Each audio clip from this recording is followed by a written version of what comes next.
بسم الله واصحابه جند الله اما بعد فقد قال الله تعالى يا ايها الذين امنوا كتب عليكم الصيام كما كتب على الذين من قبلكم لعلكم تتقون وقال نبينا صلى الله عليه وسلم من صام رمضان ايمانا واحتسابا غفر له ما تقدم من ذنبه ان اريد الا الاصلاح ما استطعت وما توفيقي الا بالله عليه توكلت واليه انيب رب اشرح لي صدري ويسر لي امري واحلل عقدة من لساني يفقهوا قولي.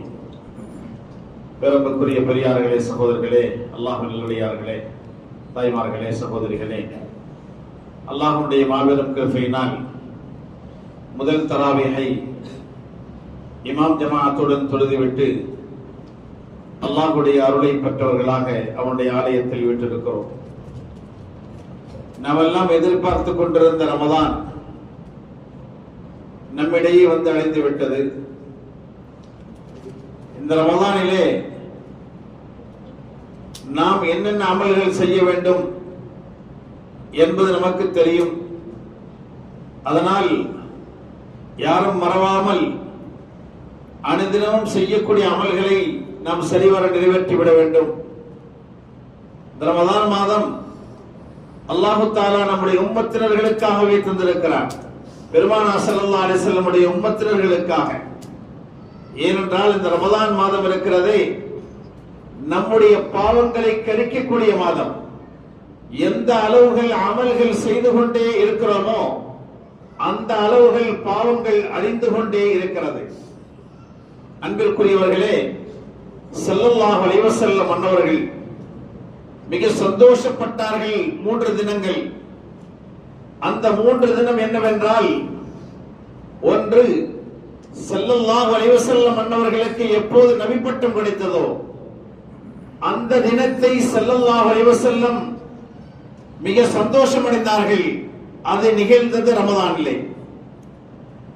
இரண்டாவது, ஸல்லல்லாஹு அலைஹி வஸல்லம் அன்னவர்கள் மக்காவை விட்டு மதீனா ஹிஜ்ரத் வந்தார்களே, 8 ஆண்டுகளுக்கு பின்னால் அந்த மக்கமா நகரத்தை அல்லாஹ் வெற்றி கொள்ள வைத்து ஸல்லல்லாஹு அலைஹி வஸல்லம் அன்னவருடைய கரங்களில் அந்த சாவியை ஒப்படைத்தார்களே, அந்த தினம் எப்படிப்பட்ட தினம்! மிக மகிழ்ச்சிக்குரிய தினம் ரசூலுல்லாஹ்வுக்கு. அந்த தினம் ஏற்பட்ட தினம் ரமதானுடைய மாதம் என்று சொல்கிறார்கள். மூன்றாவதாக, பத்ர் போர் நிகழ்ந்ததே அது ரமதானுடைய மாதம். அந்த பத்ர் போரிலே அல்லாஹ் தஆலா முஸ்லிம்களுக்கு வெற்றியை தந்தான். இந்த 3 நாளும் ஸல்லல்லாஹு அலைஹி வஸல்லம் அன்னவர்களுக்கு மகிழ்ச்சியை தந்த நாள். அது இந்த ரமதானிலே நடந்தது என்று கூறுகிறார்கள். அன்பிற்குரியவர்களே, ஸல்லல்லாஹு அலைஹி வஸல்லம் அன்னவர்கள் ஷாபானுடைய இறுதியிலே சஹாபாக்களை அழைத்து ஒரு உபதேசம் செய்கிறார்கள். உங்களிடையே ஒரு மாதம் வந்திருக்கிறது. எப்படிப்பட்ட மாதம் தெரியுமா? அது மகத்தான மாதம், பரக்கத் பொருந்திய மாதம். நம் பரக்கத்தை கேட்டுக் கொண்டிருந்தோமே, இந்த மாதத்தில் பரக்கத்தை கேட்க வேண்டாம், அல்லாஹ்வே பரக்கத்தை கொடுக்க இருக்கிறார். அப்படிப்பட்ட மாதம் உங்களுக்கு வந்துவிட்டது. இந்த மாதத்திலே பகலில் நோன்பு வைப்பதை அல்லாஹ் கட்டாய கடமையாக ஆக்கியிருக்கிறார். இரவில் நின்று வணங்குவதை அல்லாஹு தஆலா நல்ல வணக்கமாக, மிகச் சிறந்த வணக்கமாக அல்லாஹ்வே ஆக்கியிருக்கிறார். இந்த மாதத்திலே ஓர் இரவு இருக்கிறது. எப்படிப்பட்ட இரவு என்றால் 1000 மாதங்களை விட சிறந்த இரவு அந்த இரவு.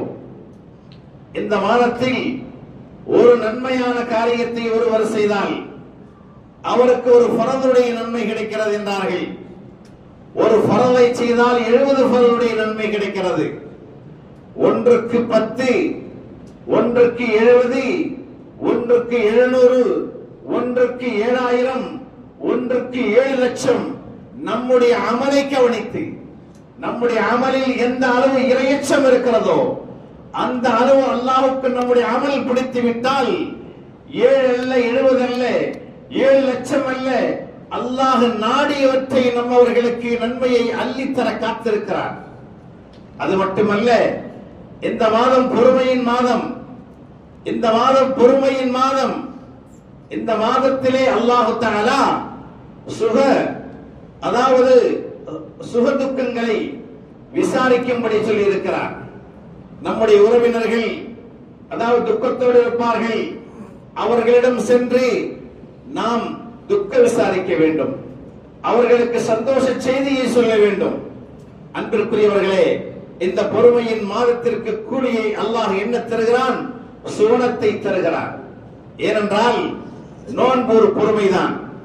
எவ்வளவு சாதனங்கள் வீட்டில் இருந்தாலும் கூட, எவ்வளவு சாமான்கள் உணவு தானியங்கள் வீட்டில் இருந்தாலும் கூட, நோன்புக்காக பொறுமையை காத்துக் கொண்டிருக்கிறோமே, அதற்கு கூலி அல்லாஹ் நமக்கு சுவனத்தை தருகிறார்.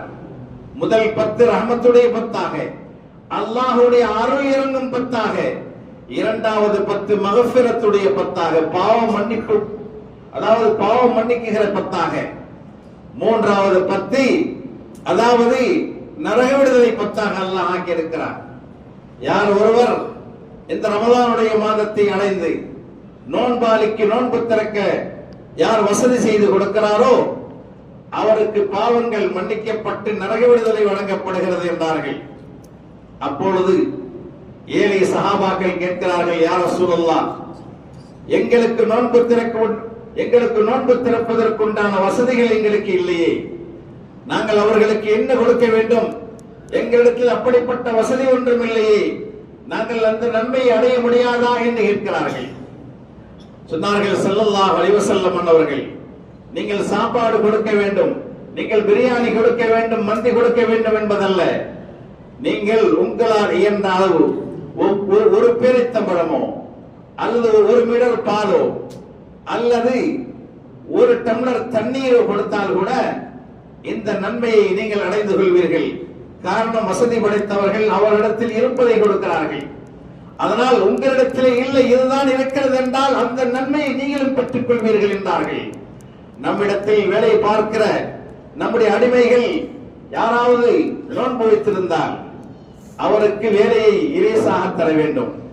அப்போது கொடுத்தால் அல்லாஹ் நம்முடைய பாவத்தை மன்னித்து நமக்கு நரக விடுதலையும் அழைக்கிறார். ஒரு நோன்பாளிக்கு யார் தண்ணீர் கொடுக்கிறாரோ, ஸல்லல்லாஹு அலைஹி வஸல்லம் அவர்கள் சொன்னார்கள், என்னுடைய ஹவுதுல் கௌசர் நீரிலிருந்து அவருக்கு தண்ணீர் புகட்டப்படுகிறது, சுவனம் செல்லும் வரை அவருக்கு தாகமே ஏற்படாது என்றார்கள். அன்பிற்குரியவர்களே, இந்த புனிதமான மாதத்திலே நாம் இந்த புனிதத்தை அடைந்து 4 விஷயங்களை செய்து கொண்டே இருக்க வேண்டும். இந்த ரமலானிலே, ரமலான் இரவு வந்து விட்டால் நின்று வணங்க வேண்டும். இதுதான் ஸல்லல்லாஹு அலைஹி வஸல்லம் அவர்கள் காட்டி தந்த வழி. அந்த பகல் நேரங்களில் நோன்பு நோக்க வேண்டும். நோன்பு நோக்காமல் ஒருவர் அதாவது எந்த ஒரு காரணமின்றி அவர் நோன்பு நோக்காமல் இருந்தால் அவருக்கு தண்டனை என்ன தெரியுங்களா? ஒரு நோன்பிற்காக காலம் பூராவும் நோன்பு நோற்றாலும் அந்த நன்மை அடைய முடியாது என்றார்கள். அது மட்டுமல்ல, அதற்கு தண்டனை ஒரு நோன்புக்கு 60 நோன்பு என்றார்கள். 60 நோன்பு விட்டு அல்ல, 60 நோன்பு தொடர்ச்சியாக நோக்க வேண்டும் அவர்கள். அன்பிற்குரியவர்களே, இந்த ரமலானில் செய்யக்கூடிய 3வது அமல், 1 இரவு வணக்கம், 2வது பகலில் நோன்பு, 3வது திலாவத்துல் குர்ஆன், குர்ஆன் ஓதிக்கொண்டே இருக்க வேண்டும். காரணம், இந்த மாதத்திலே குர்ஆன் இறக்கப்பட்ட மாதம் இது. ஸல்லல்லாஹு அலைஹி வஸல்லம் அவர்களுக்கு இறக்கப்பட்ட மாதம். அதாவது எல்லா நபிமார்களுக்கும் இந்த வேதங்கள் அல்லாஹ் அருளும் போது எல்லா நபிமார்களும் நோன்பை நோற்றிருந்தார்கள். நோன்பு நோற்ற நிலையில்தான் அல்லாஹ் தஆலா வேதங்களை தந்தான். நம்மவர்களுக்கு அல்லாஹ்வுடைய அருள் கிடைக்க வேண்டும் என்றால் இந்த ரமலானில் குர்ஆன் ஷரீஃபை ஓதிக்கொண்டே இருக்க வேண்டும். நான்காவதாக, இந்த ரமலான் மாதத்திலே சதகாக்கள், தான தர்மங்கள் இயன்ற அளவு எவ்வளவு கொடுக்க முடியுமோ அவ்வளவு கொடுக்க வேண்டும். இந்த 4 செயல்களும் இல்லாமல் ரமலான் நம்மிடம் கழியக்கூடாது. இந்த 4ம் இருக்க வேண்டும். இந்த 4 செயல்கள் இல்லாமல் ரமலான் கழிந்தால் நிச்சயமாக நஷ்டவாளி என்பதை நாம் பின்னிட்டும் மறக்கக்கூடாது. அன்பிற்குரிய பெரியார்களே, சகோதரர்களே, அல்லாஹு ஜல்ல ஷானஹு வ தஆலா மிக புனிதமான மாதத்தை தந்திருக்கிறார். நம்முடைய பாவங்கள் மலை போல் இருந்தாலும் கூட நம்முடைய பாவங்கள் ஐஸ் கட்டியை போல் கரைந்து விடுகிறது. இறுதியிலே அல்லாஹு தஆலா நம்முடைய உடலில் இரையச்சத்தை ஏற்படுத்துகிறான். இந்த ரமலானை அல்லாஹ் தஆலா நமக்கு விருந்தாளியாக அனுப்பி வைக்கிறான். அவன் அனுப்பி வைக்கிற போது அந்த ரமலானுடன் அவர்கள் அந்த ரமலான் கொண்டு வருகிறது, அருளை கொண்டு வருகிறது, பாவ மன்னிப்பை கொண்டு வருகிறது, அதாவது நரக விடுதலை கொண்டு வருகிறது. ஆனால் நாம் நோன்பு நோற்று நல்ல அமல்களை புரிந்தால் அத்தனையும் நம்மிடம் கொடுத்து விட்டு நம்மிடம் என்ன பாவங்கள் இருக்கிறதோ அதை எடுத்து சென்று விடுகிறது. நம்முடைய உள்ளத்தை மிக மிக தூய்மையான உள்ளமாக, இரையச்சமுடைய உள்ளமாக அந்த ரமலான் ஆக்கி செல்கிறது என்பதை நாம் மறக்கக்கூடாது. அன்பிற்குரிய பெரியார்களே, இந்த புனிதமான மாதம் நம்மிடையே வந்து விட்டது. நாம் ஒவ்வொரு நாளும் மிக மிக பொன்னான நேரம், இரவு நேரங்களிலும் பொன்னான நேரம். ஒரு மணி நேரத்தை கூட, ஒரு வினாடியை கூட நாம் வீணாக கழிக்காமல் அல்லாஹ்வுடைய திக்ரிலே, குர்ஆன் ஷரீஃபிலே நாம் ஈடுபட்டு வீண் பேச்சை பேசக்கூடாது. வீண் பேச்சு பேசினால் என்ன ஆகும்? நோன்பு நோற்போம். ஆனால் இந்த ரமலானுடைய நோன்பிலே என்ன அமல், என்ன நன்மை கிடைக்குமோ அதை இழந்து விடுகிறோம் சகோதரர்களே. நிச்சயமாக இழந்து விடுகிறோம். நம்முடைய நாவை பேணிக் கொள்ள வேண்டும், நம்முடைய உறுப்புகளை பேணிக் கொள்ள வேண்டும். அல்லாஹ் ஜல்ல ஷானஹு வ தஆலா இந்த புனித ரமலானிலே நல்ல அமல்கள் செய்வதற்குண்டான பாக்கியத்தை நம் அனைவர்களுக்கும் தந்தல் புரிவானாக என்று கேட்டுக்கொண்டு சிறிய நிறைவுபடுத்தி விடைபெறுகிறேன். வ ஆகிரு தஅவானா அல்ஹம்துலில்லாஹி ரப்பில் ஆலமீன்.